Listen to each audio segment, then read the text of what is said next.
Chapter 1. A Deadly Message. I shall never forget the morning the telegram arrived at precisely 8:30. Its envelope bore the strict black border that signifies tragedy, and my heart sank even before I broke the seal. I had scarcely poured my Earl Grey when Miss Penelope Graves, the housekeeper at Little Mapleton Manor, appeared at my study door, her complexion ashen. "Mr. Hastings," she whispered, clutching the telegram, "there has been an incident in the drawing room." I followed her through the silent corridors, past oil portraits of austere ancestors whose painted eyes seemed to forewarn me, until we reached the heavy oaken door. Within, a small group of guests stood frozen in shock around the body of Mr. Lawrence Stanton. His once elegant evening coat was stained a grim shade of crimson, and his lifeless gaze fixed upon the ornate fireplace as though searching for a phantom. Sir Malcolm Ashford, our host, looked pale and bewildered. "Hastings," he stammered, "I invited you all for a quiet weekend of convivial company. Never did I imagine this." He gestured helplessly at the fallen man. At that moment, Hercule Poirot entered with the poise of a man accustomed to wielding his mind as a blade. The fold of his frock coat was immaculate, his mustaches waxed to perfection, and a single green carnation adorned his lapel. He surveyed the scene with cool precision. "Mes amis," he began, voice calm yet charged with authority, "we must not allow emotion to cloud our judgment. Our task is clear: to preserve every scrap of evidence, especially that which resides in the human heart and mind." He crouched beside the body, inspecting the wound at the base of Stanton's skull. A single, powerful blow from behind, executed with intent, yet no weapon remains. Poirot rose and turned his gaze on the assembled company. Lady Helena Fairfax, draped in mourning black, Colonel Adrian Cartwright, stiff with military bearing, Mrs. Evangeline Cartwright, whose trembling hand still clutched a discarded glove, Dr. Lionel Winthrop, and the taciturn banker, Mr. Rupert Fenwick. "Tell me," Poirot said to Sir Malcolm, "when was Mr. Stanton last seen alive?" Sir Malcolm swallowed. "He retired to the conservatory for a private discussion with Mrs. Cartwright shortly after supper." "Excellent." Poirot nodded. "Hastings, see that no one leaves this house until our inquiries are complete." I hurried to the door, posting Miss Graves as sentinel, while Poirot moved toward the conservatory, eyes keen for the slightest disturbance in the dewy air of freshly cut roses. There, amid the faint scent of gardenia, the game would begin, and the true nature of this affair at Little Mapleton Manor would slowly be unveiled. Chapter 2. Secrets Among the Roses. Poirot and I stepped into the conservatory, where the late afternoon sun struggled through diamond-paned glass, casting fractured patterns across the marble floor. The air smelled of damp earth and gardenia, and the lush greenery seemed incongruous with the grim discovery downstairs. Mrs. Evangeline Cartwright stood by a wrought iron table, her gloved hands pressed together, eyes wide with fear. "Madame," Poirot said gently, "pray tell me everything you observed." She inhaled sharply. "Lawrence and I spoke of financial matters." He produced an old ledger, weathered, bound in faded leather. He believed it held the key to discrepancies in Sir Malcolm's estate accounts. Her voice quavered. He showed me page after page of entries, sums that didn't add up. Then he folded it closed and set it aside. I did not touch it. Poirot's eyes gleamed. The ledger? He glanced toward the corner, where a small wooden shelf held the very book, its spine cracked and corners frayed. He approached with measured steps, lifted it reverently, and patted its cover. "Hastings, note this," Our victim was entangled in a dispute far more personal than mere family heirlooms. And this book, it may betray more than sums. I knelt to examine the ledger's cover and caught sight of a faint monogram, L.A., embossed in gold leaf. Inside, pages were scrawled with cramped handwriting, figures running down columns in neat rows, but several lines were crossed out in crimson ink. A single page, torn at the corner, fluttered loose. "Remarkable," Poirot murmured, leafing through the pages. "Here, a summation dated only last week. And see, Hastings, someone has obscured certain entries." He fingered the torn page. "This demands further scrutiny." A soft cough drew our attention. Colonel Cartwright stood at the threshold, his posture rigid. "I trust you won't accuse my wife unjustly, Monsieur Poirot," he said, voice low and taut. Poirot looked up, calm yet unyielding. "Prudence, Colonel, is not suspicion. We seek the truth, wherever it lies." As the Colonel's jaw tightened, I sensed the first tremors of tension within this closed circle. The ledger held secrets, and already those secrets began to weave a more tangled web than we had ever anticipated. Chapter 3. Whispers in the Ledger. The late afternoon light had given way to the soft glow of gas lamps when Poirot and I reconvened in the drawing room. The fire crackled cheerfully, at odds with the somber mood of Little Mapleton Manor, yet its warmth did little to calm the undercurrent of unease among the assembled company. Sir Malcolm sat in his favorite armchair, staring into the flames. Lady Helena paced by the window, her pale profile etched against the night sky. Colonel Cartwright stood upright, arms crossed, and Mrs. Cartwright hovered nervously near the mantel, clutching a handkerchief. Mr. Fenwick, ever inscrutable, leaned back in a high-backed chair, fingertips tented, as if measuring each of us with a secret calculus. Poirot cleared his throat. "Mes amis, we have before us the weathered ledger, and with it, the beginnings of our inquiry. But a book alone tells no story. It is the mind that guides the hand to the page. I must learn who among you had the opportunity and the motive to conceal certain entries, and why." I produced the ledger from a velvet-lined box where Poirot had placed it for safekeeping. He opened it to the torn page, which bore the last scrawled sum. A considerable withdrawal, now illegible, where crimson ink crossed it out. He held it up to the lamp. "Notice, Hastings, how one corner is missing, no doubt torn deliberately to hide this figure. And yet the ledger shows signs of recent handling.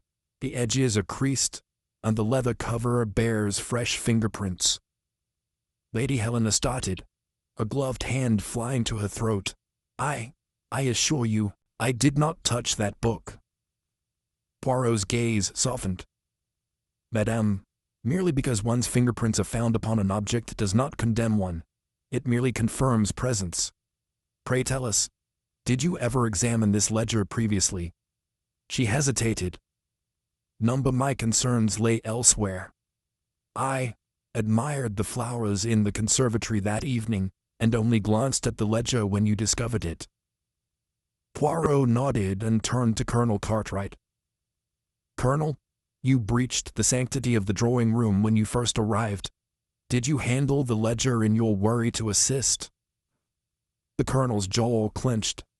"I entered only after hearing a commotion. I swear I did not approach the table." His crisp voice left no room for uncertainty. "And you, Mr. Fenwick?" Poirot addressed the banker, who reclined with his customary reserve. "Your profession involves the scrutiny of accounts. Was this ledger of any particular interest to you?" For the first time, Fenwick's lips curved in a faint smile. "Monsieur Poirot, I admire your caution, but I can assure you I have no business with domestic finances. My concern is strictly professional, yet this book held nothing of commercial value to me." Poirot closed the ledger gently. Then we turned to our hostess, Lady Helena's friend, Mrs. Evangeline Cartwright. "You admitted to viewing these pages. What, pray, did you observe that might provoke someone to destroy evidence?" Mrs. Cartwright's voice trembled. "Mr. Stanton believed that funds were being diverted from the estate. Money intended for the upkeep of the grounds, perhaps even charitable gifts, but instead appearing in unknown hands. He was convinced of wrongdoing, but he spoke so softly, as though frightened someone might overhear." She swallowed. "He mentioned one name, only in passing, but it was enough to alarm him." Poirot's eyes narrowed. "A name, and yet he did not write it down." Evangeline shook her head. "He would not commit it to paper. He feared the ledger itself might betray him." A hush settled. The implication was clear. The ledger contained enough to implicate someone dear to them all. Poirot rose and inclined his head toward the mantel. "I propose we review the scene of the crime once more. Hastings, will you accompany me?" I followed as he strode to the drawing-room door. The other guests exchanged anxious glances but obeyed in silence. In the drawing-room, Poirot knelt beside the body once more, his keen eyes inspecting the carpet fibers and the position of the victim's head. "Observe, Hastings," Poirot whispered, pointing to a trail of fine gray hairs caught in the bloodstain. "These are not Mr. Stanton's. No gentleman would wear such locks. Note also the angle of the blow. The assailant must have been of less stature, perhaps a woman, striking from behind." I peered closely. "Hair of a different color, and shorter. You think our culprit is female?" "Il est possible," Poirot murmured, "but we must confirm. Return now with me to the conservatory. I have reason to believe something else was misplaced." Back in the conservatory, he moved swiftly to the shelf. "Hastings, the ledger stood beside a silver inkstand. Notice how the inkwell is absent." He lifted the velvet dust cloth to reveal a small, damp spot upon the glass shelf. "And here the lid sits ajar. Someone used the ink, perhaps to alter entries in the ledger, then removed the stand." I took a step back, astonished. So the culprit disguised the figures in the ledger by ink, then hid the instrument. "Precisely," Poirot smiled. "And if we find the missing inkstand, we may discover traces, ink upon a handkerchief perhaps, or a dribble upon a glove that could identify the author of this deception."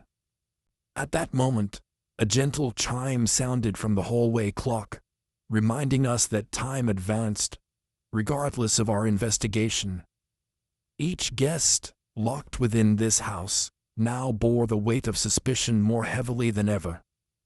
And as the hour grew late, Poirot's eyes gleamed with anticipation. The second act of our inquiry was about to begin. Chapter 4. Traces of Deception. We remained in the conservatory, the scent of crushed petals an ironic counterpoint to our grave task. Poirot surveyed the displaced items with his characteristic precision. The ledger on its velvet cushion, the empty recess where the inkstand once rested, and a single white glove, crumpled as though hastily removed, lying beneath a fern frond. "Monsieur Hastings," Poirot murmured, "observe this glove. It is of fine kid leather, trimmed with lace at the wrist. Yet see here, a smudge of black upon its palm. No natural soil could produce such a stain. It matches the hue of the ink in our missing stand." I leaned closer. Sure enough, a dark blotch marred the glove's otherwise immaculate surface. The lace cuff bore a single tear, as though in frantic removal. "Remarkable," I said. "Whose glove might this be?" Before Poirot could reply, Lady Helena entered, her face pale but composed. "Excuse me, gentlemen," she said softly. I came to offer assistance. Has anything turned up?" Poirot stood and bowed politely, holding aloft the glove. "Lady Helena, do you recognize this?" Her breath caught. "My glove." She extended a trembling hand. "I wore this evening to greet our guests, but I removed it when I felt unwell." "And did you place it here?" Poirot inquired. She shook her head. After leaving the drawing room, I retired to my chambers to compose myself. I returned only when I heard of poor Mr. Stanton's fate. Poirot studied her closely. "Then how came it to lie beneath the ferns?" Helena's eyes darted downward. "I cannot say. Perhaps someone placed it there intentionally, to mislead." "An intriguing suggestion," Poirot said. He gently lifted the glove by its fingertips and examined the palm. "This ink, freshly applied, I would say. The smudge is wet enough to transfer.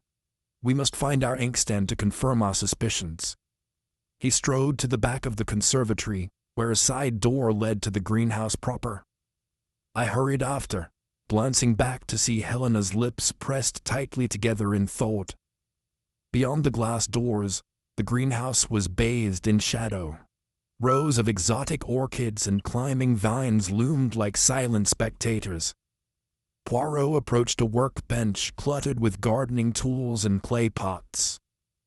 "Hastings," he said, voice lowered. "Do you see this?" A small brass inkwell lay half hidden beneath a trough of potting soil. Its lid was slightly ajar, and a smear of black crusted the rim. I nodded. "The missing inkstand." Poirot pocketed the glove and inkwell, wrapping them carefully in silk. "We must preserve these for inspection. But first a question. Who among our circle might frequent the greenhouse at this hour?" Footsteps sounded behind us.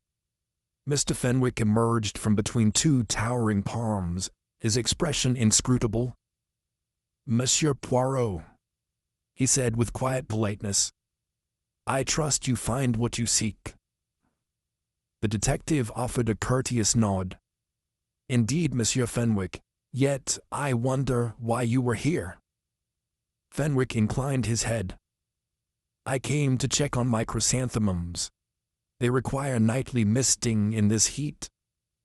Poirot raised an eyebrow. "At this hour?" "Why not?" Fenwick replied evenly. "A gentleman banker is not confined to daylight for his horticultural pursuits." "No," Poirot agreed, "he is not. But consider Hastings. Our banker may well have an alibi for the drawing room, yet he arrives here shortly after the crime. A curious coincidence." Fenwick's gaze flicked to the inkwell in Poirot's hands. "You think I tampered with the ledger?"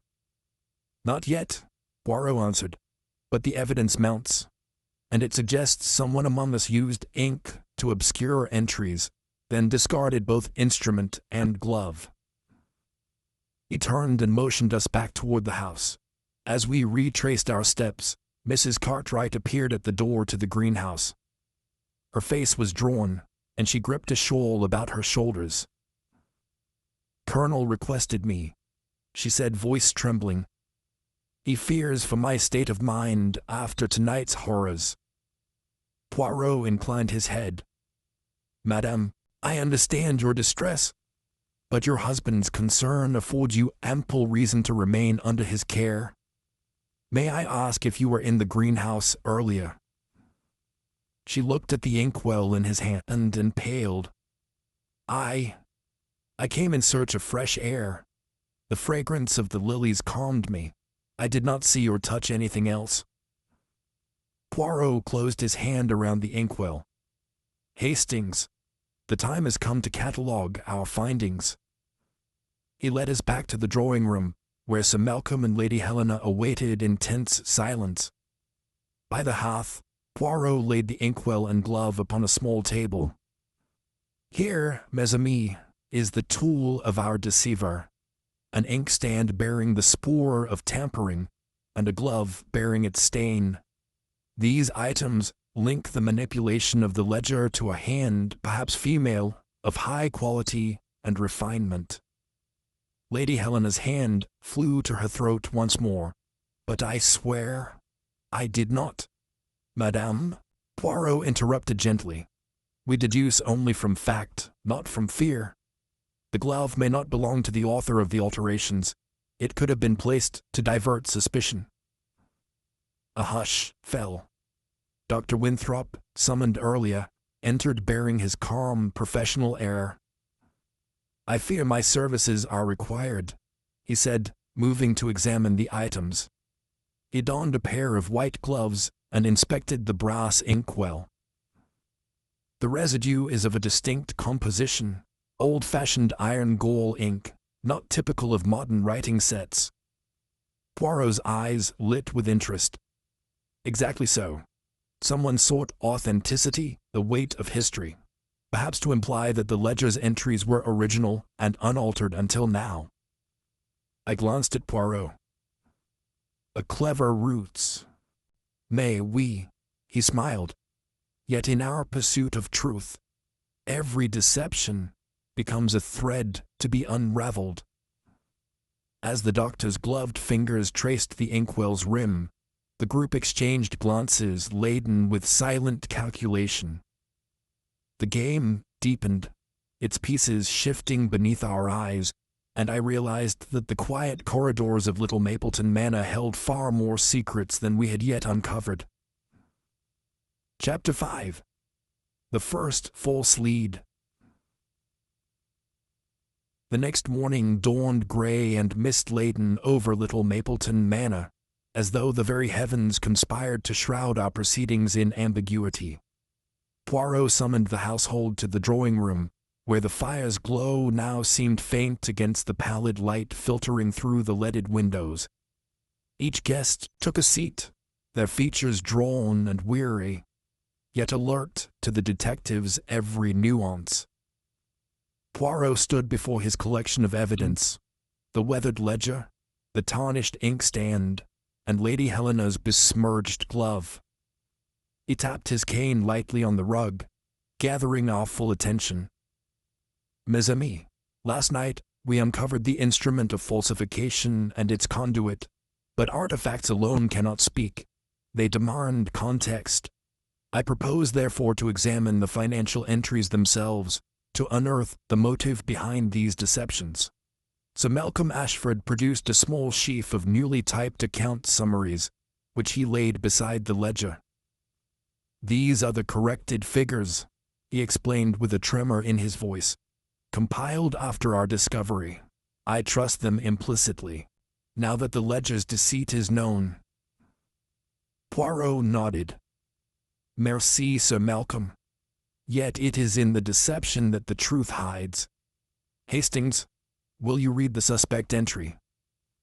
I opened the ledger to the page bearing the crimson crossings out. Clearing my throat, I read the original entry. £1,200, maintenance fund, discrepancy. Poirot's finger rested on the crossed-out figure, now blacked out. Behind it, in faint pencil, lay another number. £2,500. A murmur rippled among the guests. Colonel Cartwright's jaw tightened. Mrs. Cartwright clasped her shawl. Lady Helena's lips pressed together, while Mr. Fenwick's dark eyes remained inscrutable. Poirot continued, "Two sums, one crossed out and another partially concealed. Why would someone nearly double the discrepancy before obliterating it?" He turned to Mr. Fenwick.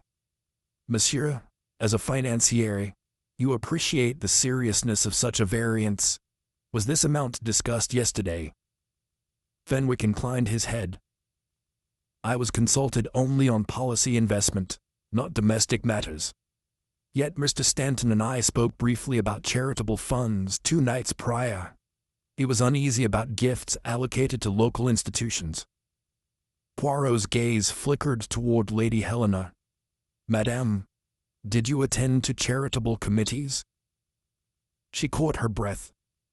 "I serve on the board of the Mapleton Orphanage, yes, but I swear I had no hand in these accounts." "Nevertheless," Poirot said, "we must test our leads.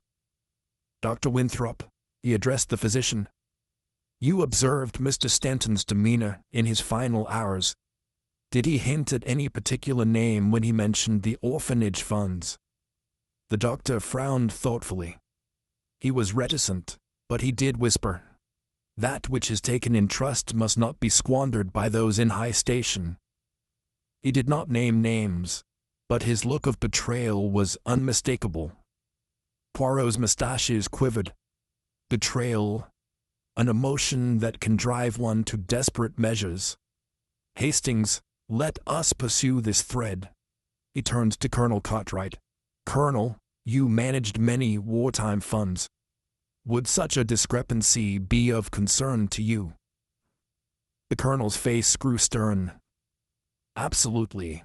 A misappropriation of public trust is no trivial matter. If someone dared defraud a charity, they deserve the severest reproach." Poirot paused, appraising each of us in turn. And yet our culprit did not simply expose the discrepancy. He or she concealed it, then struck Mr. Stanton down for pursuing the truth. He tapped the ledger. "It is time we examine alibis more closely." With that, he dismissed us to separate quarters for individual interviews. I accompanied Mrs. Cartwright to the library, a narrow, oak-paneled room, lined with leather-bound tomes.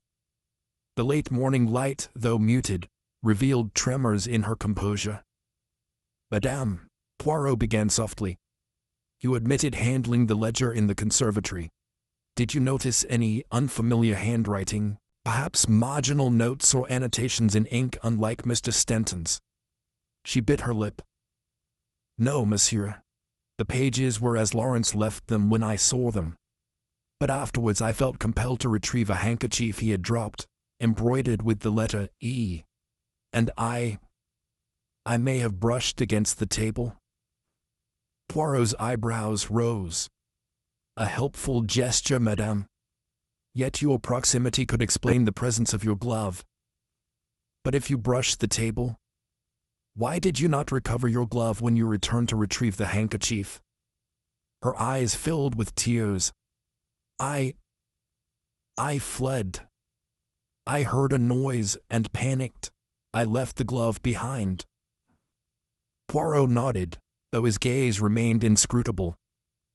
"Fear can deceive us as easily as lies. I shall note this. You may return to the others." Next, Poirot interrogated Lady Helena in the drawing room. He probed her relationship with Stanton, uncovering a friendship tinged with affectionate concern. She confessed he often chided her for lavish spending on estate entertainments. Finally, Poirot summoned Mr. Fenwick for questioning amid the orchids once more. There, under the false dawn of the greenhouse lights, Fenwick provided a perfect alibi. He had been pruning his chrysanthemums when guests were congregated for supper. Yet Poirot's sharp eyes detected a telltale ink smudge, faint but present, on the cuff of Fenwick's shirt. Returning to the drawing room, Poirot addressed us all. "Mes amis, we have unearthed our first false lead. The charitable discrepancy directs suspicion broadly, yet our evidence points elsewhere. Our banker's cuff suggests a momentary lapse. But do not repose your hopes on that alone." A hush fell as he swept his gaze over the group. "Tomorrow, I shall convene the final gathering. We will revisit each clue, each motive. Until then, rest assured that the game is far from over, and that the truth lies in the interplay of mind, motive, and opportunity." With the gathering dismissed, I lingered to glimpse Poirot's expression, part satisfaction, part anticipation. He had led us into the labyrinth of red herrings, and now, with our first false lead traced, the path to revelation inched closer. Chapter 6. The Psychological Game. The late afternoon sun had waned to a murmur of grey light when Poirot assembled us again in the drawing-room. He stood beside the hearth, his cane in hand, moustaches bristling with expectancy. "Mes amis," he began, voice rich with theatrical gravity, "we have examined facts and followed false leads. Now, the time has come to play the mind's more subtle game. Watch closely, and you may learn more from your own reactions than from my questions." He gestured toward Lady Helena, who sat nearest the fire, her posture rigid. "Lady Helena, you told us Mr. Stanton reproved your lavish entertainments. Would you care to demonstrate what displeased him most?" The lady's lips quivered, but she rose, smoothing her skirts. Before she could speak, Poirot held up a small ivory calling card. "This card bears your name, n'est-ce pas?" He handed it to her. She took it, glancing down at the elegant script, Lady Helena Fairfax, and then up at Poirot. He continued, "Suppose this card had been found in Mr. Stanton's hand at the moment of his demise. Would that not suggest a more intimate meeting between you?" Helena's cheeks flamed. "He might have asked for me by name. We were friends, as you know, but never more." Poirot's tone was gentle yet incisive. "Friends, yes. But a card left in the hand of a dying man carries implication, Lady Helena. You understand that the mind of the observer can misconstrue such gestures." Her eyes darted to Mrs. Cartwright, who flushed in sympathy. Poirot allowed the silence to dwell, then turned to Colonel Cartwright. "Colonel, you spoke with composure of your wartime command and the steadfastness of your character. Yet a man's resolve can waver under domestic strain. If your wife's conduct tonight unsettled you, would you not have cause to intervene?" The colonel's jaw clenched, and he rose abruptly. "Monsieur Poirot, you imply that I struck Mr. Stanton in a jealous rage. Outrageous." Poirot inclined his head. "Outrageous, perhaps, but consider. Jealousy is a powerful motive. You dispatched your wife here for her composure's sake. Yet you linger, watching her distress. Hastings, do you note the colonel's heavy tread?" I did, noting in the polished floorboards a deeper impression where the colonel paced. He glared at Poirot, but remained seated. Next, Poirot turned to Mr. Fenwick. "Monsieur, you are a man of finance, accustomed to numbers and ledgers. You told us you pruned chrysanthemums. But why choose the greenhouse, where shadows conceal motive? Did you hide there to avoid detection after manipulating the ledger?"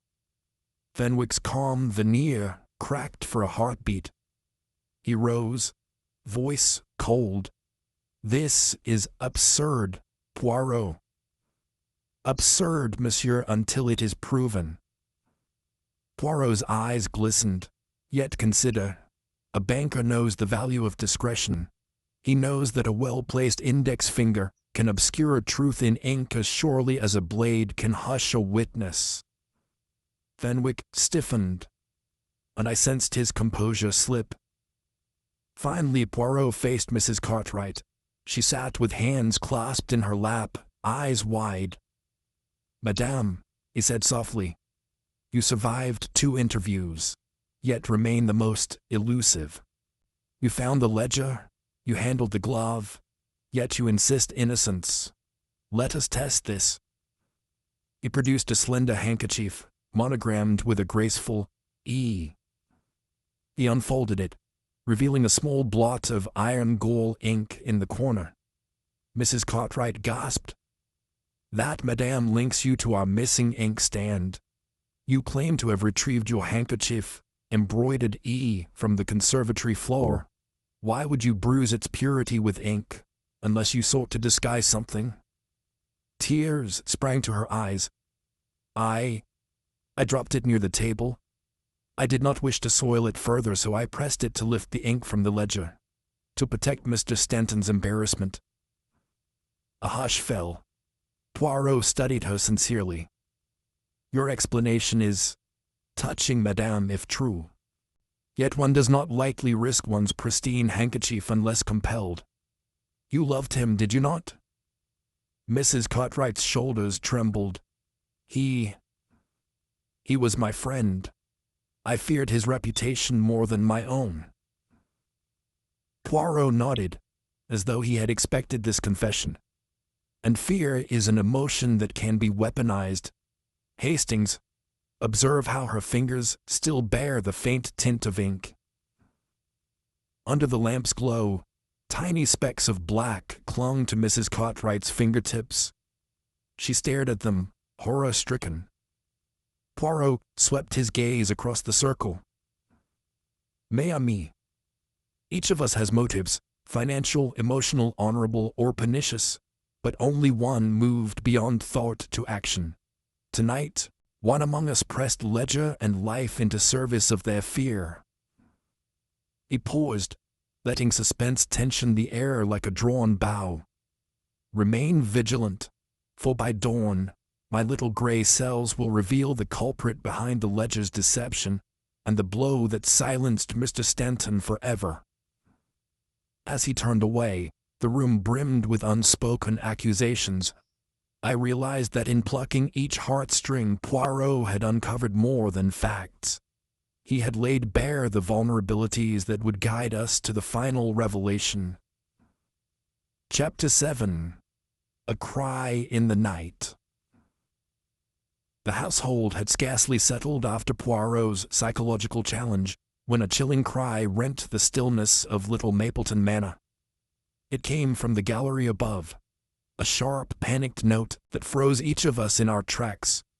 Poirot's keen ears twitched as he rose from his chair.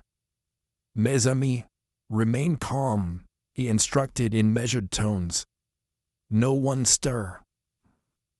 I followed him swiftly toward the grand staircase, where Lady Helena had already begun her descent, pale and trembling. Behind her, Colonel Cartwright flanked Mrs. Cartwright, whose face was ashen. Sir Malcolm Ashford and Dr. Winthrop converged from the opposite corridor, while Mr. Fenwick brought up the rear, moving with uncanny composure. At the top of the stairs we found the source of the commotion, Miss Penelope Graves, the housekeeper, standing before the closed door of her modest quarters. Her knuckles were white against the polished oak, and her eyes shone with terror. It's Mrs. Cartwright, she stammered. I heard a thud, and then a moan. She's on the floor. Poirot exchanged a glance with me. Hastings, see that no one touches anything until I arrive. And Miss Graves, fetch me a candle. Within moments, the soft glow of a brass lantern illuminated the narrow corridor. Poirot pushed open the door to Mrs. Cartwright's room with careful deliberation. Inside, Evangeline lay sprawled on the carpet beside her dressing table, one hand gripping the edge of the ornate mirror, the other pressed to her temple. A trickle of blood stained the silk of her sleeve. Madame, the colonel exclaimed, rushing forward. Poirot knelt beside her, his expression composed, yet grave. He gently tilted the back of her hand to read the pulse. She lives, but only just. He rose and scanned the room. Observe, Hastings. Her vanity table has been disturbed, cosmetics lie scattered, and this— he held up a small paper-wrapped packet stained with blood. I recognized the package as the torn fragment from Stanton's ledger, the very corner that had fluttered loose in the conservatory. Poirot unwrapped it with gloved care, revealing the jagged edge of the page bearing partial figures in crimson ink. Someone has restored this piece, Poirot murmured. They sought to reveal what was once hidden. Sir Malcolm knelt beside Evangeline, loosening her collar.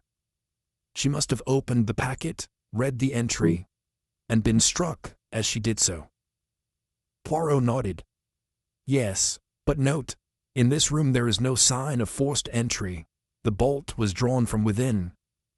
He walked to the window, noting the latch secure and the leaded glass unbroken. So our assailant was already here or had access. Lady Helena's voice trembled. But who would dare? Poirot returned to the dressing table and examined the handful of scattered cosmetics. Among them lay a small gilt lipstick case bearing the initials H.F. Lady Helena's monogram. He raised an eyebrow. Your ladyship, he said gently. This belongs to you. Helena's breath caught. Yes, I keep it here when I retire early. But I have not been in this room this evening until just now. Poirot's gaze shifted to Colonel Cartwright. And you, Colonel, did you perhaps follow your wife here, in concern for her well-being? The Colonel stiffened. I did not. I stood outside when I heard her cry. Poirot knelt to inspect the carpet near Evangeline's side. There, half hidden beneath a threadbare rug, lay a slender silver dagger. Its hilt was encrusted with tiny garnets, and the blade bore a faint smudge of blood. A weapon, Poirot observed, yet our victim did not die from this blow. She fell before it. The wound to her temple is recent but slight. It served merely to unnerve. Her true collapse came from shock upon reading the ledger fragment. He stirred and faced the group. Mes amis, we have here a second act of violence, not to silence, but to frighten and expose. The torn page reveals the name that our culprit so desperately sought to conceal. Silence settled like a shroud. Poirot raised the ledger fragment. This partial entry reads, Son of Ashford. How many among you share that name? Sir Malcolm's face drained of color. Lady Helena gasped. Mrs. Cartwright, struggling to her feet with Dr. Winthrop's support, stared at the page as though it had seared her. Colonel Cartwright's hand tightened on his wife's shoulder. Even Fenwick's composed mask flickered with momentary unease. Poirot's gaze swept the assembly. We pursued financial misdeeds, charitable diversions, family fortunes, but here lies the true motive, a hidden error, a betrayal of blood. He let the words hang. Someone here feared that revelation above all else, and that fear drove them first to ink, then to steal, to conceal their secret. As Evangeline collapsed into a chair trembling, Poirot turned to me. Hastings, secure the doors. No one leaves until we have confronted this matter in full. In that charged moment, the manor's corridors seemed to contract, drawing us all toward the impending reckoning. The hidden air, the weathered ledger, and the fragments of violence had converged, and before the night ended, every secret would be laid bare. Chapter 8. Poirot's Hidden Clue. The household gathered once more in the drawing-room, the hush of anticipation thicker than any drawn curtain. The partial ledger page, its jagged edge revealing only Son of Ashford, lay upon the small table beside the brass inkwell and the blood-stained dagger. Mrs. Cartwright sat propped in an armchair, her face pale but animated with fear and resolve, while Sir Malcolm's troubled gaze never left the fragment. Colonel Cartwright paced near the hearth, and Lady Helena pressed a handkerchief to her lips. Mr. Fenwick stood apart by the bookcase, his posture impeccably still, as though carved from marble. Poirot surveyed us all with his characteristic intensity. Mes amis, we have reached a critical juncture, he began. Our crime has evolved. First, the ledger was falsified by ink. Then Mr. Stanton was murdered for unmasking the discrepancy, and finally Madame Cartwright was assaulted to frighten her away from the truth. But underlying all this is a deeper motive: the concealment of identity, in particular, the existence of an error. He paused to let the words settle. The torn entry refers to son of Ashford. Yet when we examined the ledger's cover earlier, we discovered the monogram L.A., Lawrence Ashford. This suggests that Mr. Stanton was chronicling not only financial wrongdoing, but also a concealed lineage. Who among those present might bear such initials? Sir Malcolm's hand trembled as he rose. Lawrence Ashford was my brother, Hastings's namesake. He died at sea 50 years ago, so I was told. Poirot inclined his head. So we believed. Yet Mr. Stanton, as steward of these accounts, had means to learn more. He may have discovered that Lawrence survived and fathered a child. That child, hidden within this very household, would have a claim to the Ashford estate. A murmur spread among the guests. Colonel Cartwright's eyes narrowed. Lady Helena pressed her hand tighter to her bosom. Even Fenwick's composed facade flickered. Mrs. Cartwright leaned forward, grasping Poirot's sleeve. "But what proof do we possess?" she implored. Poirot smiled subtly. "Ah, madame, that is precisely the point. The ledger fragment is but a piece of the puzzle. The key remains our hidden clue, something overlooked by Mr. Stanton, then by us all, until this moment." He motioned to the ledger itself, still bound and closed on the side table. He pulled it to him and opened it to the first page. With deliberate care, he traced a slender finger along the faded ink of the title page. Weathered Ledger of Little Mapleton Manor, 1873 to 1924. Then he flipped to a later section, pausing at a marginal note in the same slanted hand as the main entries. "Observe Hastings," Poirot said, tapping the margin. The note read, L.A., safe. The initials matched the gold monogram on the cover, but the ink used here was distinctly different. A modern iron gall, darker and glossier than the faded original. I peered closer. So, someone annotated the ledger, marking this individual safe from scrutiny. Exactement. Poirot closed the book to reveal both the original monogram and this later edition. Our culprit not only destroyed evidence of the hidden error, but also attempted to sanctify them within these pages.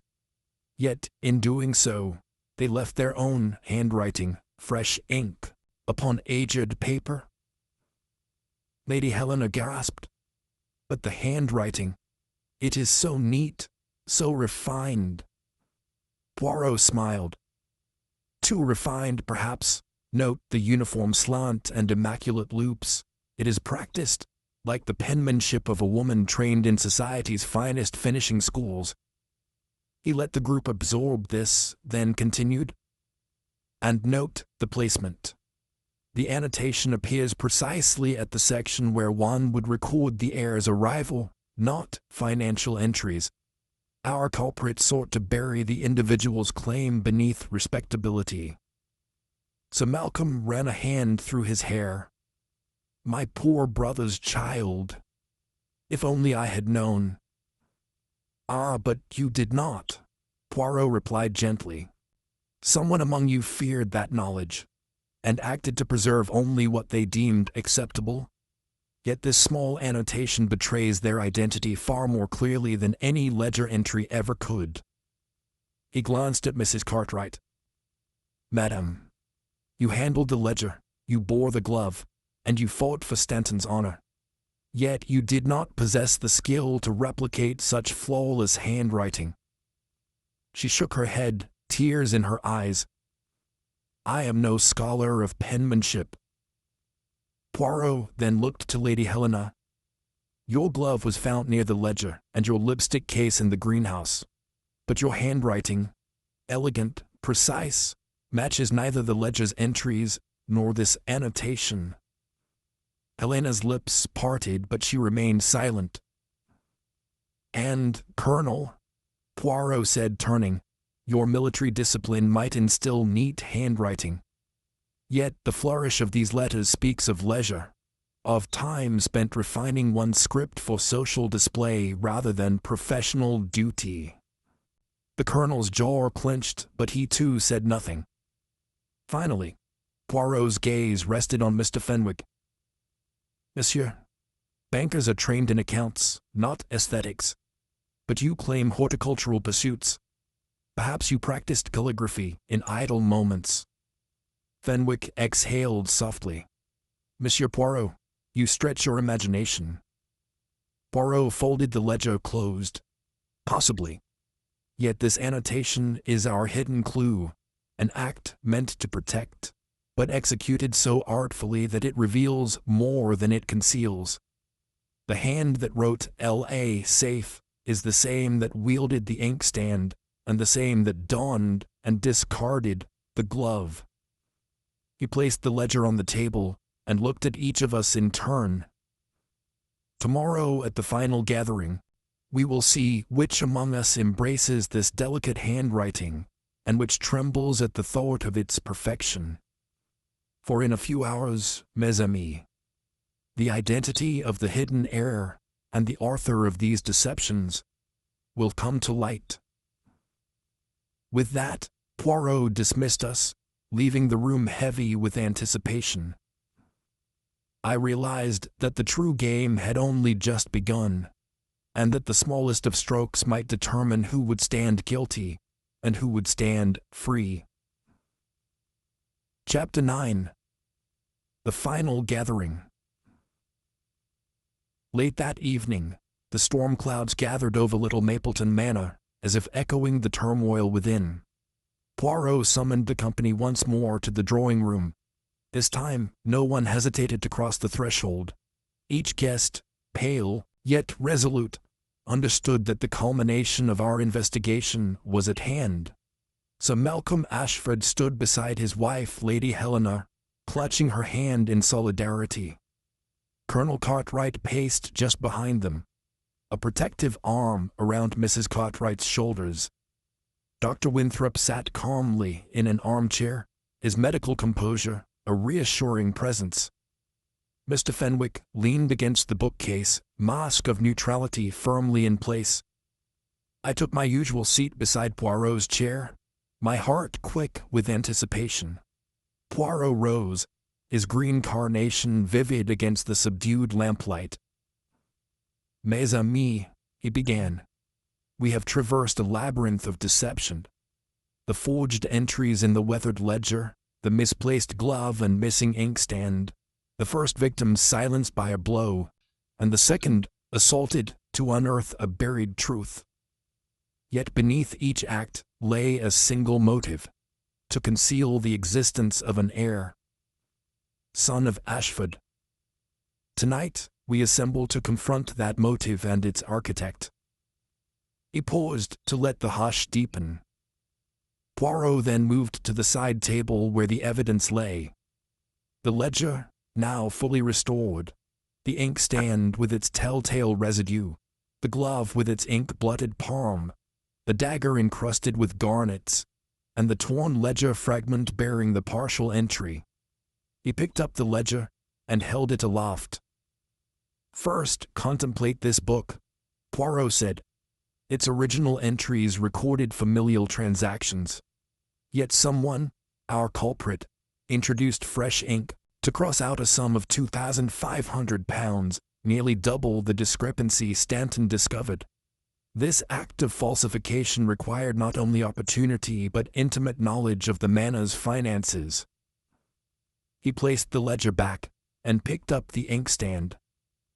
This inkwell, found hidden beneath the greenhouse soil, bears the fingerprints of a hand accustomed to refinement. Gloved, yet stained. Remove the glove, he instructed, handing the object to Sir Malcolm. The host, with trembling fingers, slipped the glove from the stand and extended it to Poirot. The detective inspected the fine kid leather and its lace cuff. This glove fell from the hand of a lady, he mused. Lady Helena's breath caught. Mrs. Cartwright pressed her shawl closer. Poirot then held up the glove's palm. Observe the ink smudge, fresh iron gall. Who among you would soil a glove with ink, then discard it? Lady Helena's voice quavered. It is mine, Monsieur Poirot, but I swear I did not. Poirot silenced her with a gentle lift of his hand. Madame, your glove was found far from where you claim to have retired. Yet more decisive is the handwriting. He turned to the ledger. On the title page, one sees L.A. embossed in gold, Lawrence Ashford. But here in the margin of our restored copy, he opened to the annotation, appears L.A., safe, in ink, so pristine and poised, it could only have been penned by one with leisure to perfect such script. He closed the book and swept his gaze over us. Our suspects, Lady Helena, whose social refinement could produce this handwriting, Mrs. Cartwright, whose emotional investment in Stanton might inspire a passionate annotation, Colonel Cartwright, disciplined by military training yet lacking feminine flourish, and Mr. Fenwick, whose banking acumen does not extend to calligraphic art. Poirot placed the dagger on the table.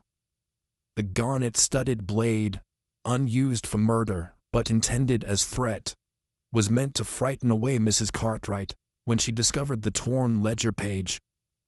Note that she survived with only a minor wound, inflicted in her own chamber where only those with access could attempt such an assault. He looked to Dr. Winthrop. Doctor, you determined the blow that killed Stanton came from a shorter stature, likely a woman's hand. The hair found at the crime scene, Danity Gray, does not match Stanton's. This narrows our field. Dr. Winthrop nodded gravely. The hair sample has been compared and indeed belongs to someone with naturally silver-gray hair. A murmur rose as all eyes turned to Lady Helena. She pressed her hand to her chest.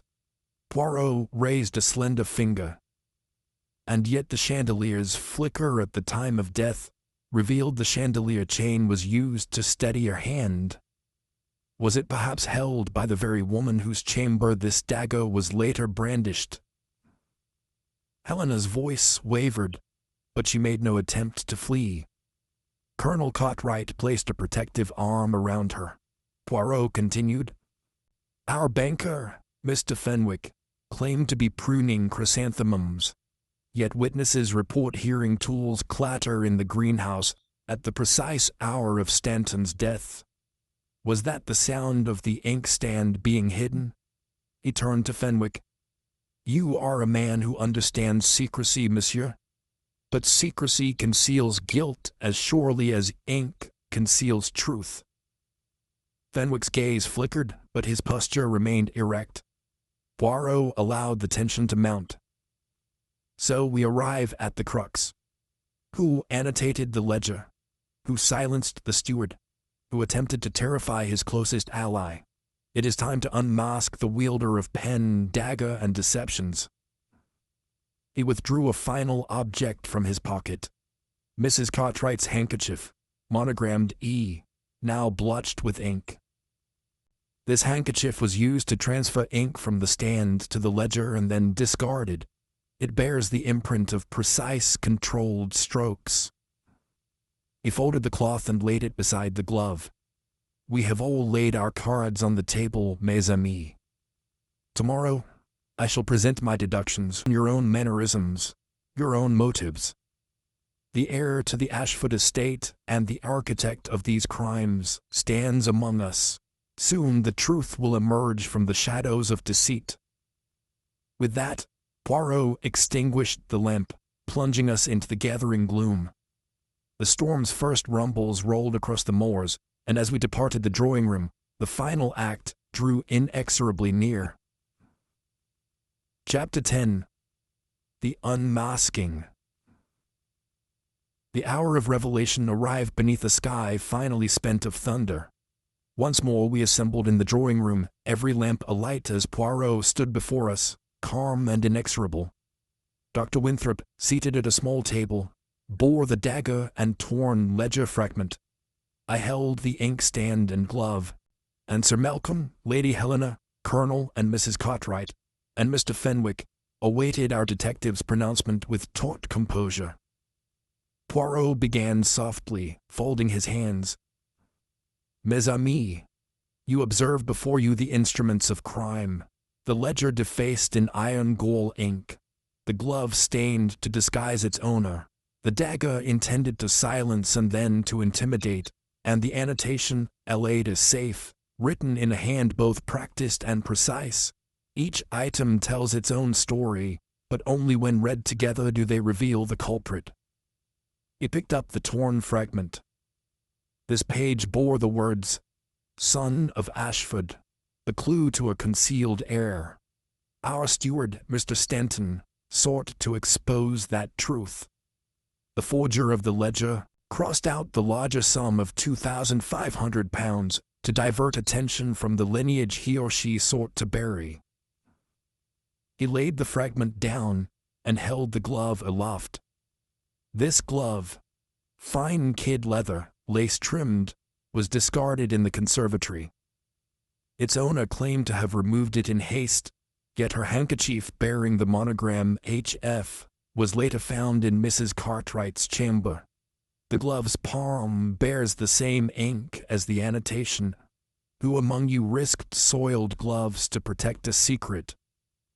Lady Helena's fingers trembled at her side as Poirot continued, "Your handwriting, madame, is characterized by graceful loops and an even slant, exactly matching the marginal note in our ledger. It is the script of one schooled in society's finest academies. Yours." Memories flickered across Helena's eyes. The annotation's dark ink, the furtive visits to the greenhouse, her late-night pacing. Poirot's gaze did not waver. The dagger's hilt, set with garnets, bears the Ashford family crest, known to you alone, Lady Helena. You used it first to silence Mr. Stanton when he dared speak of your parentage, then to threaten Mrs. Cartwright when she read the torn ledger fragment. At this, Mrs. Cartwright gasped and rose. "Helena," she whispered. Poirot turned to Sir Malcolm. "You believed your brother Lawrence perished at sea, but your sister-in-law concealed his survival and his child, your daughter, Lady Helena Fairfax née Ashford. When Mr. Stanton uncovered the truth in these ledgers, you moved to erase both ledger and life. Your first blow, striking Stanton from behind, was delivered by your slender hand, bent on protecting your inheritance. When Evangeline retrieved the ledger fragment, you followed her to her chamber, not to aid but to terrify, lightly wounding her with this blade." Helena's composure broke. She sank onto a settee, her face buried in her hands. Colonel Cartwright and Sir Malcolm exchanged horrified glances. Fenwick, who had watched in silence, took a step forward. Poirot laid the inkstand on the table. "Monsieur Fenwick, your presence in the greenhouse was genuine. Your chrysanthemums do require nightly care. But you were unwittingly a witness to Lady Helena's concealment of the inkstand. Your alibi remains intact. No charge rests upon you." Fenwick bowed his head, relief softening his features. Dr. Winthrop, stepping forward, produced a small packet of hair samples. "I have confirmed the gray hair found at Stanton's side matches Lady Helena's locks," he announced. Helena sobbed softly. Poirot folded his hands once more. "Mes amis, the game is concluded. The hidden heir has been revealed, and with her the architect of these deceptions, Lady Helena Fairfax, Hercule Poirot, and the clue in the weathered ledger. Your legacy was almost secured by dark means, but the truth, once unearthed, cannot be silenced. As officers arrived to take Helena into custody under Sir Malcolm's rueful sanction, I realized that Poirot's final flourish, the comparison of handwriting, the detail of the crest, the forensic hair match, had delivered both justice and a profound commentary on human nature. The drawing room, once the scene of elegant social diversions, had become the stage for a drama of blood, ink, and inheritance.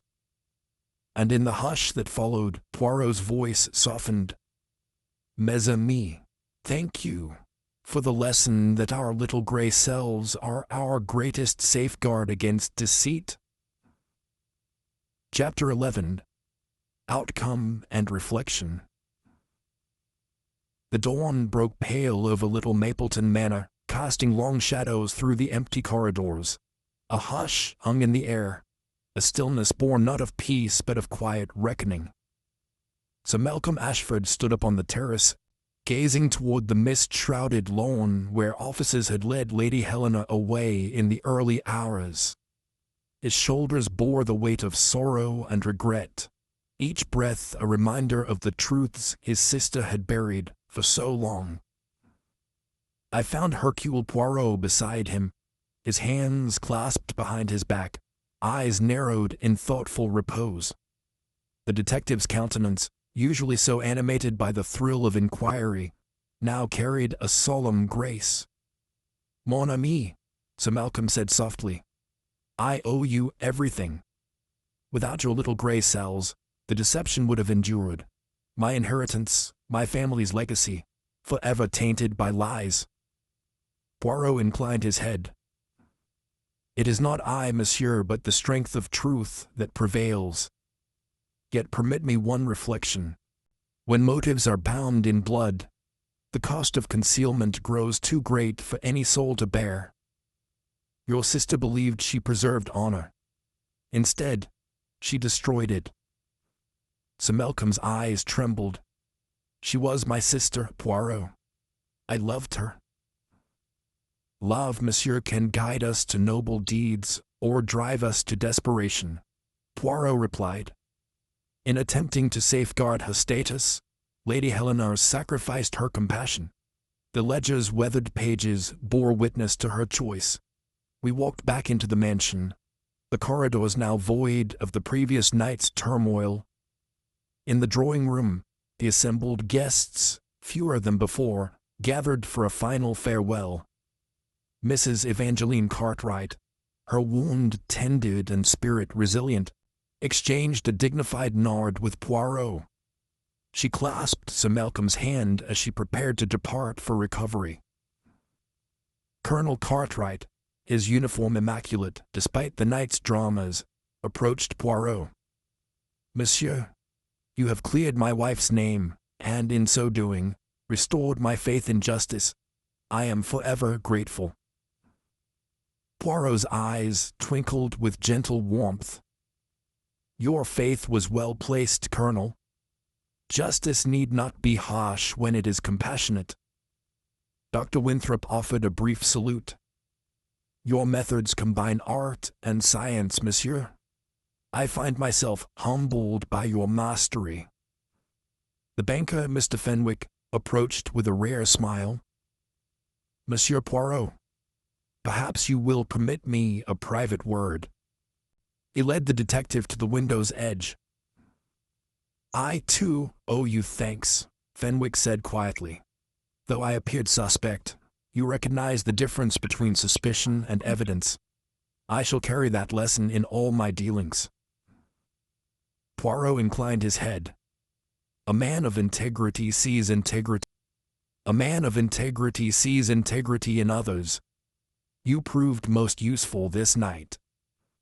As the guests took their leave, some bound for home, others for convalescence, Sir Malcolm lingered by Poirot's side. The mansion seemed to exhale, relieved of its burdens. "Poirot," I ventured, "will you stay a while or depart now that your task is done?" He placed a hand upon my shoulder. "Monsieur Hastings, I shall remain until the afternoon.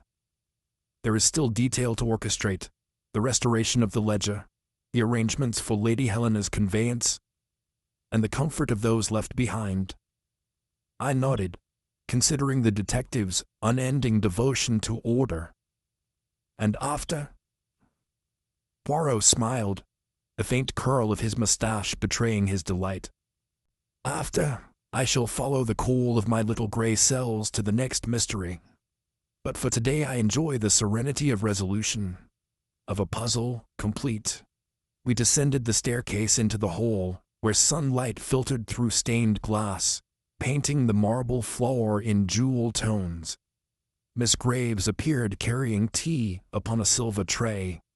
She curtsied, her eyes bright despite the recent horrors. Monsieur Poirot, tea? He accepted the cup with a gracious nod.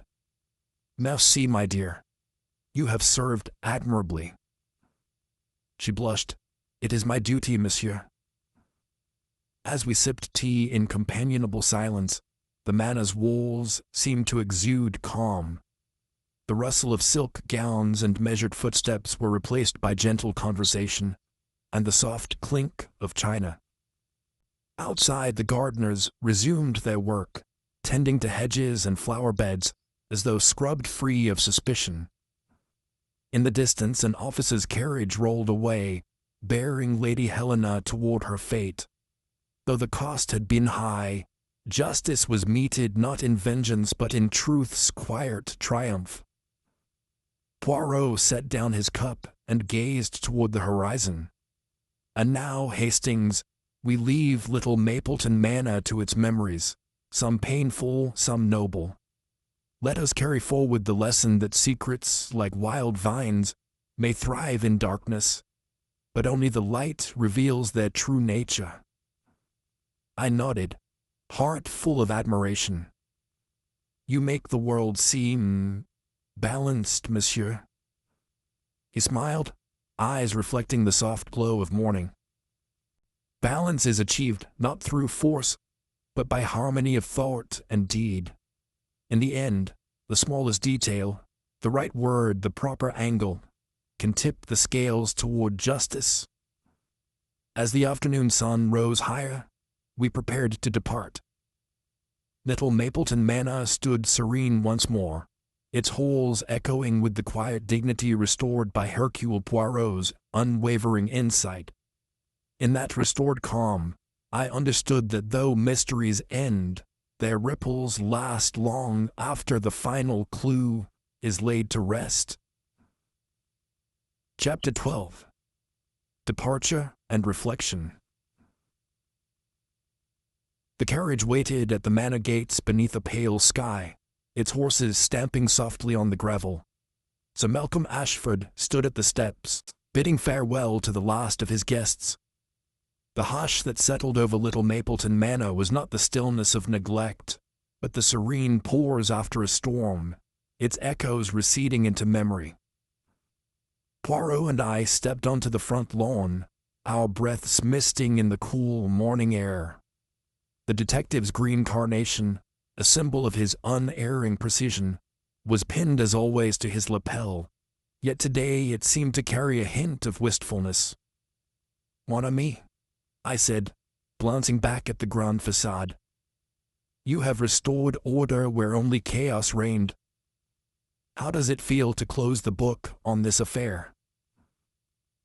Poirot adjusted his cane and surveyed the scene with measured calm.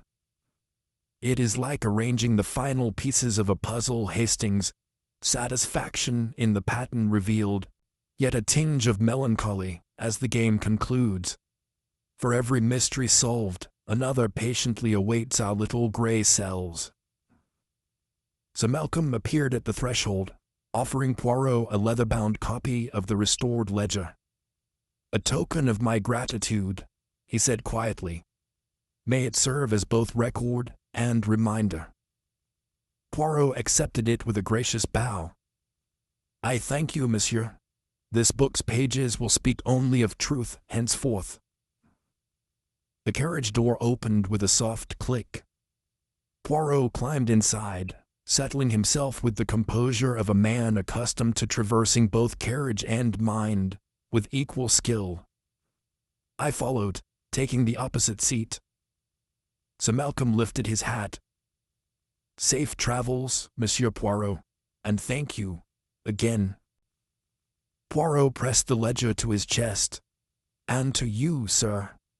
May little Mapleton Manor thrive under the light of honesty you have so courageously embraced." The carriage rolled forward, the manor receding against the verdant backdrop of the estate.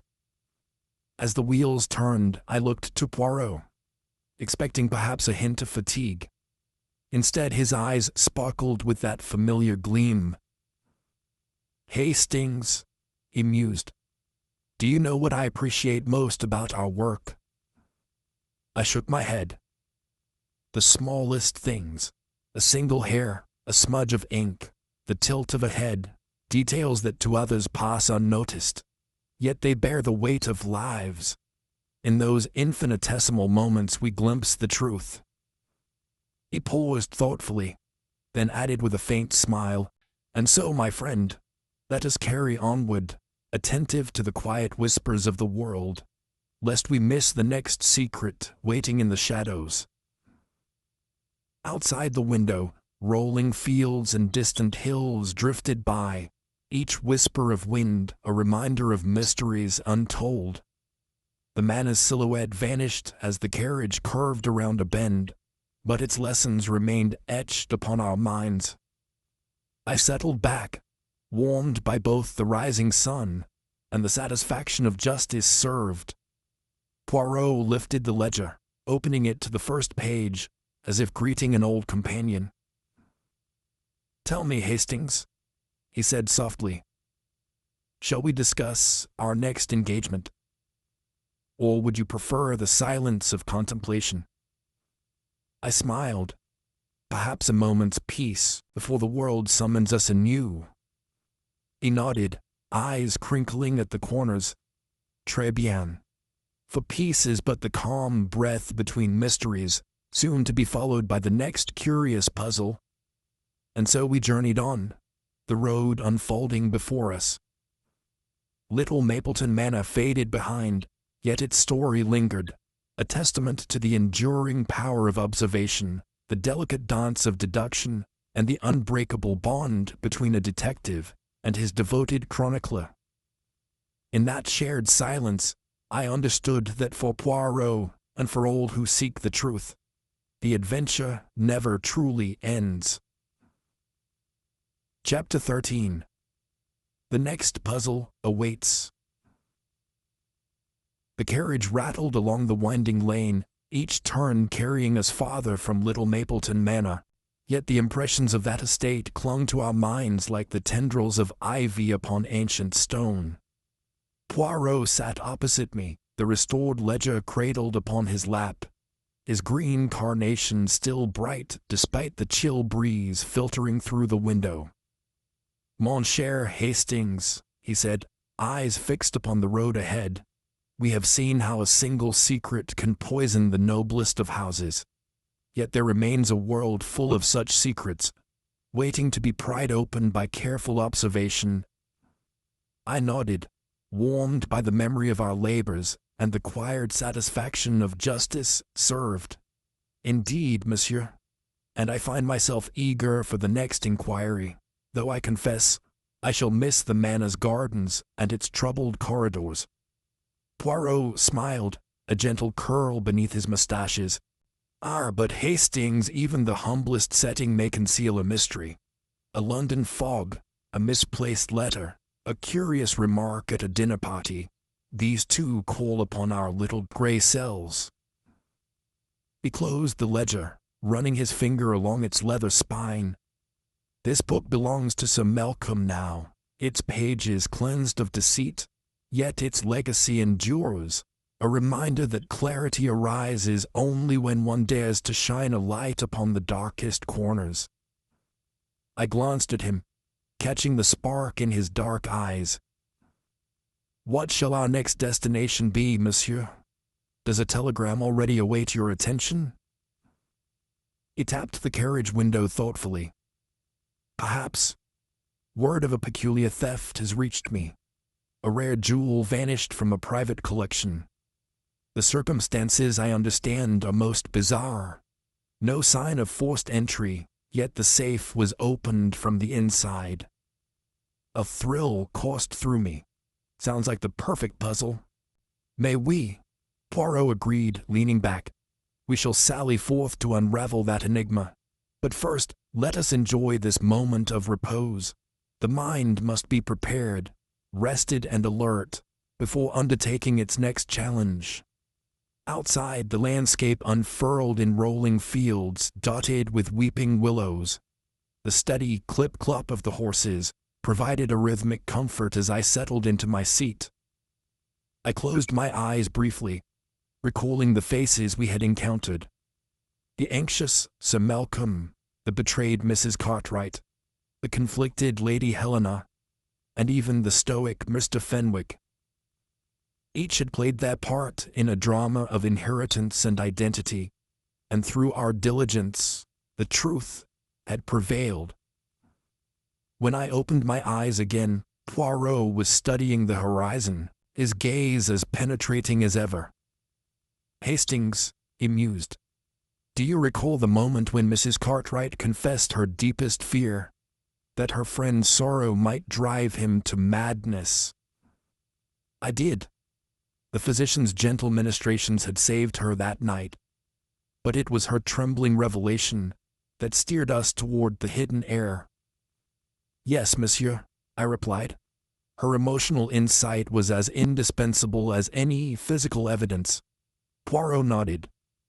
"Just so.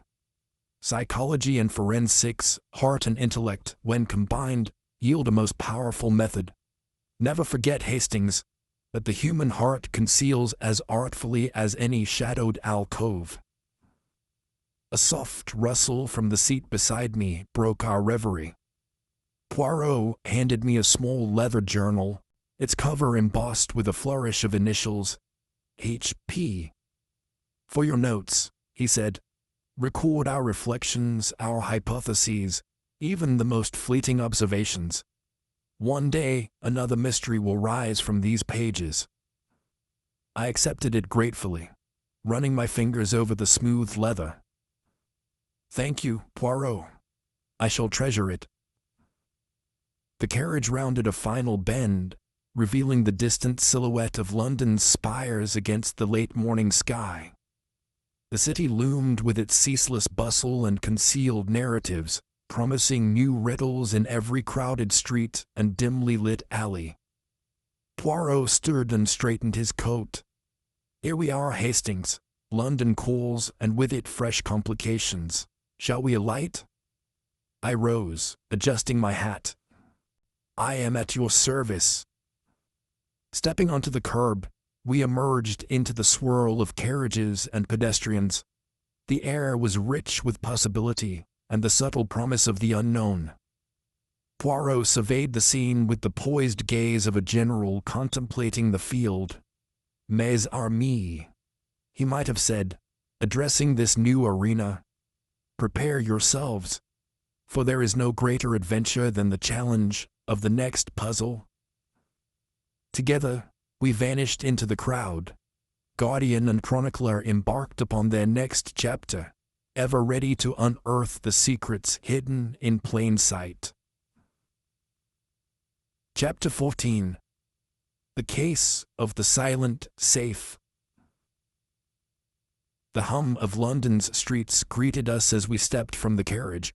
Omnibuses rumbling, hansom cabs clattering, and crisp morning air tinged with coal smoke.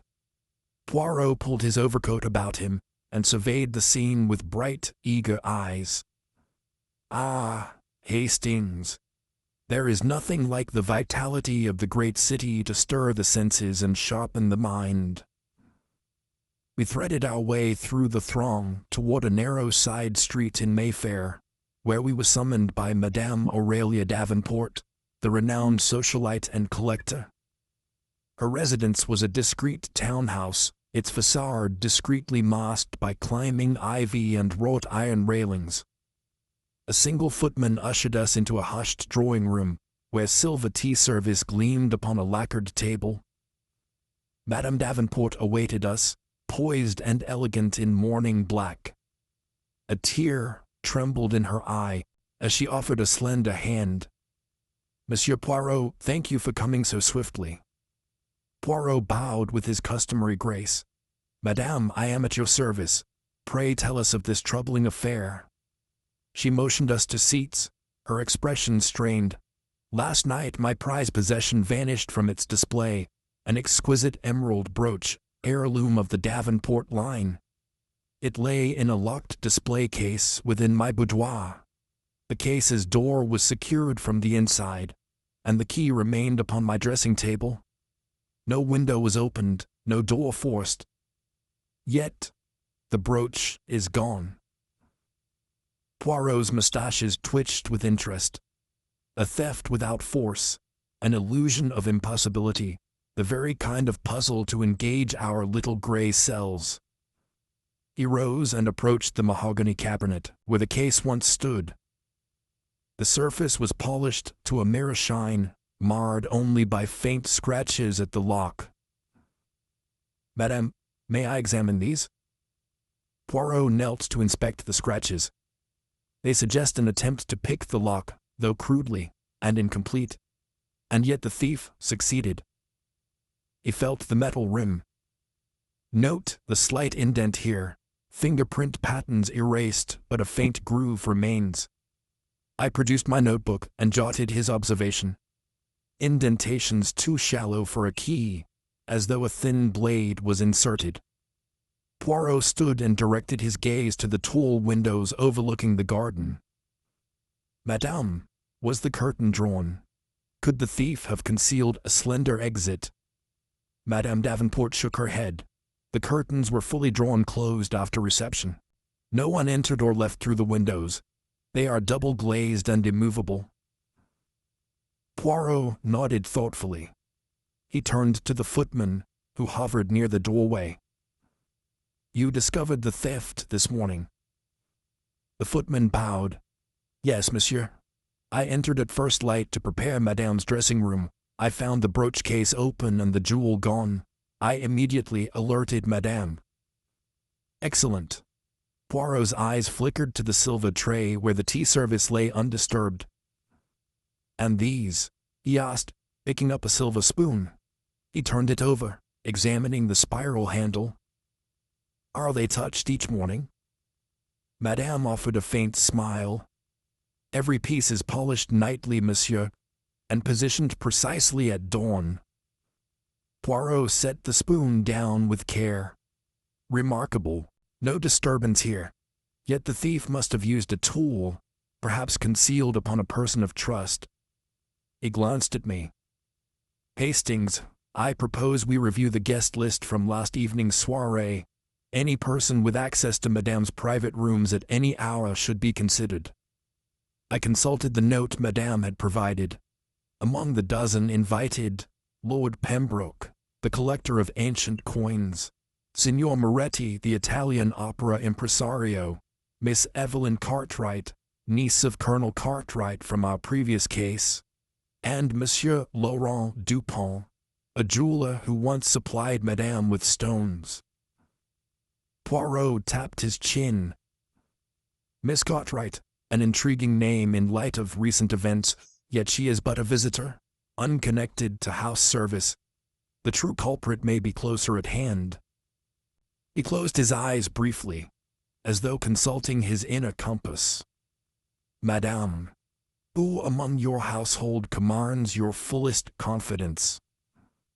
Her lips is made, "Mrs. Wainwright. She has served my family for 20 years. "Then let us conversate with her," Poirot said, nodding to the footman. "Fetch Mrs. Wainwright, and request that no one depart until our inquiries conclude." As the footman hurried away, Poirot placed a slender finger upon the lock's groove. "Observe, Hastings, the indent curves slightly to the left, as though shaped by a tool used in the continental style. A clue pointing to our Italian impresario, perhaps." I frowned. "But Signor Moretti was observed in the drawing room at the time, conversing with several guests." and his hands bear no sign of dust or wear. Poirot smiled gently. Just so. Yet the case's glass front remains flawless. No smudges, no misaligned edges. Our thief knew exactly where to pry. He lifted his cane and tapped it against the carpet. The next step, Mrs. Wainwright's quarters, where secrets often hide in plain sight. As the maid entered, her face impassive behind polished civility, I realized that our journey into this new mystery had only just begun. The silent safe, the vanished jewel, and the whisper of impossibility beckoned us onward. Another enigma for Hercule Poirot and his devoted chronicler to unravel.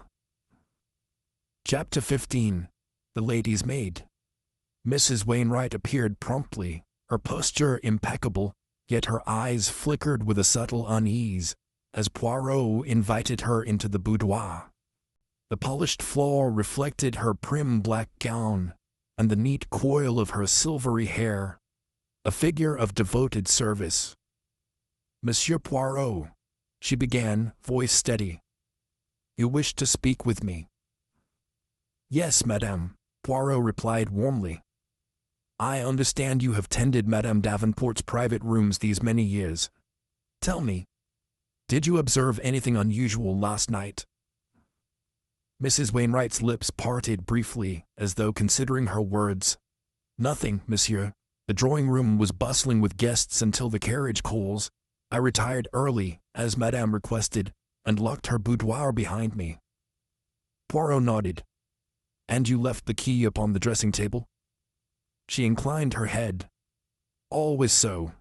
Madame prefers immediate access, should she require it." "Excellent," Poirot murmured. He pointed to the empty display case. Yet this case lay open at dawn, and the brooch vanished. No window was opened, no door forced. Mrs. Wainwright's composure wavered.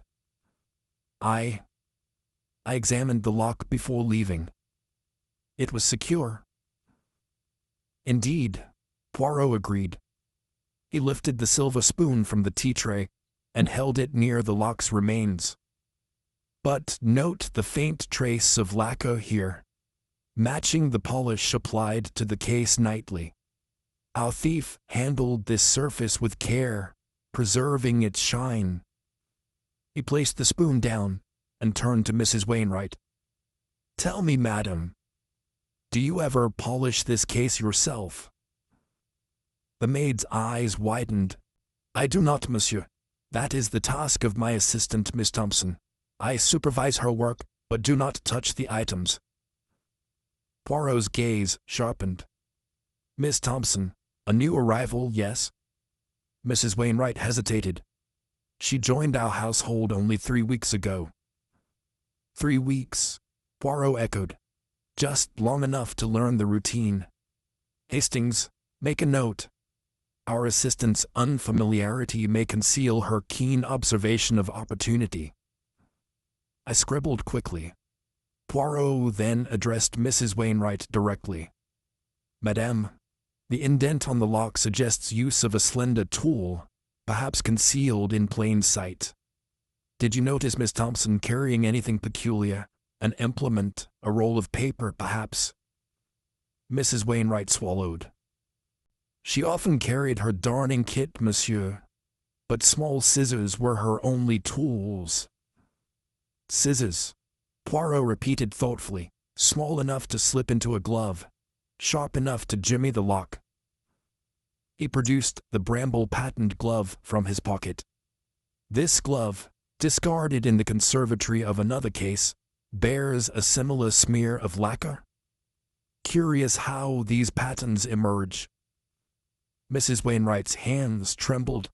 Poirot raised a finger, his tone gentle. "Madame, you serve with loyalty. Yet we must not overlook any detail. Please show me Miss Thompson's quarters." She led us down a narrow corridor to a bright attic room, where Miss Thompson's simple trunk lay open. Poirot approached, lifting a folded cloth to reveal a small jeweler's loupe, its lens gleaming. "A tool for scrutiny," Poirot observed, "and beneath it, traces of emerald dust." He held a gloved hand above the floorboards. "Here, flecks of verdant powder, dislodged as the jewel was removed." Miss Thompson herself arrived at the door, startled, her cheeks paled. "Monsieur Poirot." He inclined his head. "Please remain where you are. We seek only the truth." In that silent attic, the final threads of our mystery began to align. The new assistant, armed with scissors and loupe, moved like a shadow through Madame's household. Yet before our little gray cells could piece the entire tableau, another clue would fall into place, guiding us one step closer to the brazen thief of the silent safe. Chapter 16. Echoes of Emerald. The attic room descended into tense silence as Miss Thompson stood framed by the small window, her pale face a study in apprehension. Poirot closed the jeweler's loupe gently and placed it upon the trunk's lid. "Mademoiselle, you have been with Madame Davenport only 3 weeks, yet already you possess the tools, and, it seems, the opportunity for a most daring exploit." Miss Thompson's lips trembled. "Monsieur Poirot, I admit I carried the loupe for my needlework, but I swear I did not." "Patience, mademoiselle," Poirot interjected softly. "We are piecing together the sequence of events.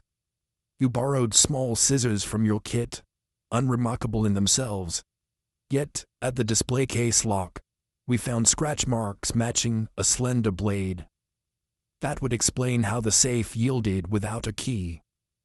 He paused to let this sink in. The young maid's eyes widened. "I only used them to mend Madame's gown." "Indeed," Poirot agreed, "but the same scissors could slip between lock and glass, gently prizing the case open." He raised an eyebrow. "And once open, the brooch was removed, its delicate pin broken so as not to damage the setting. Then, with careful fingers, perhaps aided by the loupe, the emerald was unwound and concealed." I crouched to examine the floorboards. "Here, Hastings, see these pale flecks of green? They match the hue of the brooch. The thief must have dropped bits while working swiftly." Miss Thompson's composure cracked. She glanced at the scattered flecks. I found those too, monsieur. But I thought them from a broken scouring pad in the kitchen, green wool, you know." Poirot's mustaches quivered. "An understandable mistake. Yet emerald dust is finer, sentient in its own right.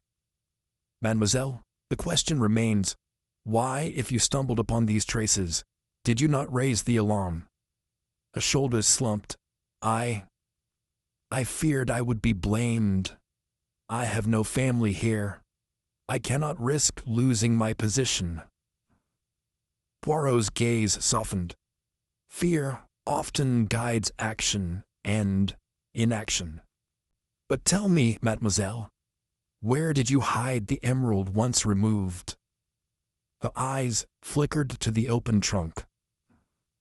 I wrapped it in a scrap of velvet and placed it beneath my trunk's false bottom." Poirot nodded, gesturing to the footman who had followed. The footman knelt and pressed a panel beneath the trunk's lining. With a soft click, it revealed a folded piece of velvet. Poirot unfolded it to reveal the missing emerald, its facets catching the attic's pale light. A collective gasp echoed. Mrs. Wainwright peered in, astonishment and betrayal flickering across her features. Poirot held the jewel reverently. "Behold the prize that drew our attention. Yet it is not only its worth that matters, but the trust breached in its theft." He turned to Miss Thompson. "Mademoiselle, you have confessed your fear and shown us the emerald. Yet I must ask, were you alone in this? Miss Thompson's eyes darted between us.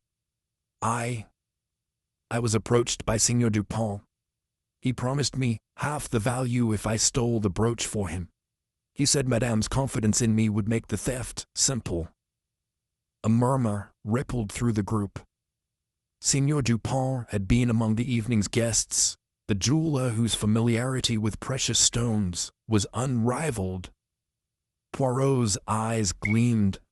A conspirator emerges. You, Signor Dupont, the consultant, the supposed friend, who would exploit a newcomer's vulnerability for personal gain. He placed the emerald upon the trunk. Here, the faithful servant's fear was manipulated by cunning calculation. A hush fell as servants appeared in the corridor, drawn by the commotion. Poirot raised a hand. No one is to leave this house. We must address our final revelation in due course. For now, let us preserve the scene and ensure our evidence remains intact. He stepped toward the attic door, the emerald in his palm. Mademoiselle Thompson, you have admitted your part, and Signor Dupont, when confronted, shall provide his account, if he dares. As Mrs. Wainwright guided Miss Thompson from the room, Poirot closed the trunk with a soft click. He turned to me, voice low. Hastings, we have unearthed the motive, a desperate bid for wealth, and two hands at play, one trembling with fear, the other steady with greed. Yet one detail remains obscured. How did Signor Dupont gain such precise knowledge of the bolt's mechanism? I frowned, recalling the lock's peculiar groove. Only someone who examined the case closely would know. Perhaps the very man who sold Madame the display case in the first place. Poirot's eyes sparkled. Très bien, Hastings. We shall bring him forth. But first, let us descend and prepare the final gathering. In moments, the true network of complicity and betrayal will be laid bare, and the silent safe will speak its final confession. As we left the attic, the emerald's glint seemed to herald the closing of another intricate chapter. The Manors corridors awaited our verdict, and soon, the next blow of Poirot's revelation would bring this mystery to its inexorable close. Chapter 17. Threads of Conspiracy. Poirot descended the narrow staircase with measured steps, the emerald brooch secure in his palm. I followed closely, notebook in hand, as he prepared to summon Signor Laurent Dupont to the library.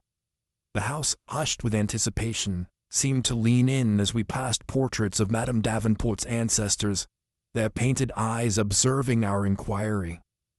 In the library, Lady Davenport awaited us, seated beside the fireplace, her expression a mixture of relief and apprehension. Mrs. Wainwright stood discreetly at the side, while the footman guarded the closed door. Poirot motioned for silence and addressed the household. Mes amis, he began, voice resonant, we have uncovered the hand that pried open the silent safe, the delicate scissors of Miss Thompson under instruction. But the mind behind this act remains at large. Signor Dupont, you will join us. At Poirot's subtle nod, the door opened to reveal the Italian jeweler, his composure polished as the gems he handled. He inclined his head with the courtesy of a consummate gentleman. Monsieur Poirot, you summoned me? He asked in a measured accent. Poirot held up the emerald. This brooch, Signor, vanished from a locked case last night. It was removed with care and speed, your trade perhaps in miniature. Yet a more telling detail guided us. The fingerprint groove at the lock's edge, smoothed by a tool of your own design. Dupont's brows drew together. A tool of my design? Oui. Poirot laid the brooch on the table and pointed to the lock's small curved indentation. Notches here match the file you crafted for shaping prongs in precious settings. Filed on your workbench, but never fully cleaned. Iron filings embedded in your gloves, traced in the case's groove. A sharp intake of breath rippled through the room. Dupont's eyes flickered to his hands, then to the gloves displayed in a crystal dome on Madame's sideboard. Gloves he had lent her during last night's drawling conversation. Poirot continued, voice crisp. Furthermore, Hastings discovered a matching file in your valise when attending to your luggage, its blade worn but indistinct, yet its pattern identical to the scratches on the case's lock. Dupont's composure wavered. He swallowed, glancing at the assembled servants, whose eyes held equal parts shock and pity. Poirot pressed on. You needed someone indispensable yet unassuming to carry out the deed. Miss Thompson, vulnerable and new to service, provided the perfect accomplice. You promised her fortune. She feared losing her position. Thus, the scissors in her kit, the loop for precision, the velvet scrap for concealment. The Italian's mask slipped. His voice trembled slightly. I planned only to recover a stone I believed illicitly acquired by Madame's late husband, one destined for illicit markets. I meant to return it, not to enrich myself. Poirot's gaze never wavered. Your intentions mattered little to the law. You manipulated loyalty and fear, trust and vocation. Yet one final thread remains. How did you know the case's bolt was accessible only from within? Who first demonstrated its weakness? Dupont's mouth opened, then closed. He sank into a chair, defeat in his posture. I saw a glimpse of its mechanism when Madame admired my pocket case, an identical German design. I studied its inner workings under her gaslight. Poirot nodded. And so, Signor Dupont, the silent safe was no longer silent but compliant to your will. You orchestrated this conspiracy, but the smallest detail, emerald dust, fingerprint groove, file marks, betrayed you. He folded his hands. Mes amis, we now possess the full tapestry of events, motive, method, and manipulation. Tomorrow at our final gathering we will articulate each step precisely, leaving no shadow unlit. For tonight, reflect upon how secrets, when woven by many hands, unravel by the scrutiny of one mind. As the company dispersed, the weight of Dupont's confession lingered in the library's hushed air. I realized that in Poirot's hands, every silent mechanism, every trembling heart, every polished surface spoke, and that only by tracing each thread could the designer of deceit be unmasked. Chapter 18. The Silent Confession. The morning sun filtered softly through the library windows as Poirot summoned the household for one last assembly. The crackle of the hearth warmed the room, yet tension hung in the air, an echo of the night's revelations. Sir Malcolm, Madame Davenport, Mrs. Wainwright, and the implicated Miss Thompson and Signor Dupont stood before Poirot, whose composed posture promised clarity at last. Mes amis, he began, voice measured, we have traced the conspiracy from the forged ledger to the averted assault, from the attic's emerald dust to the file's telling grooves. Today we seal this chapter with truth laid bare. He motioned to Miss Thompson. Mademoiselle, you will tell us in your own words how fear rendered you accomplice to a crime you neither desired nor comprehended. Miss Thompson stepped forward, gaze fixed upon her trembling hands. Her voice was quiet, but carried conviction. Monsieur Poirot, when Signor Dupont, whom I admired for his mastery of gems, offered half the brooch's value, I saw a chance to escape penury. I believed it a harmless errand, a small betrayal in service of my own survival. Her eyes brimmed. I hid the emerald beneath my trunk, wishing only that no one discover my part. I never wished harm to Madame Davenport. She showed me kindness. Poirot inclined his head. And yet kindness became your weakness. Your fear of poverty proved a fertile ground for manipulation. He turned to Signor Dupont. And you, Signor, believed your cause just, that you would reclaim what you deemed ill-gotten. You enlisted a servant's vulnerability to your own avarice. Dupont's shoulders slumped. His voice was hushed. I should have known better. I convinced myself it was restitution, but it was greed. When the lock yielded, I saw only opportunity, not betrayal. Poirot's gaze remained unwavering. Opportunity, yes, but the smallest discrepancy betrayed you. The file's pattern, the fine traces of lacquer, the fingerprint groove. You underestimated the power of detail. He retrieved the recovered emerald and placed it in Madame Davenport's hands. Madame, your heirloom returns to you, unscathed, save for minor abrasions unseen by all but the keenest eye. Madame Davenport, voice trembling, replied, I am grateful to you, Monsieur Poirot. This brooch carries my family's legacy. Its return restores not only its beauty, but my faith in decency. Poirot smiled gently.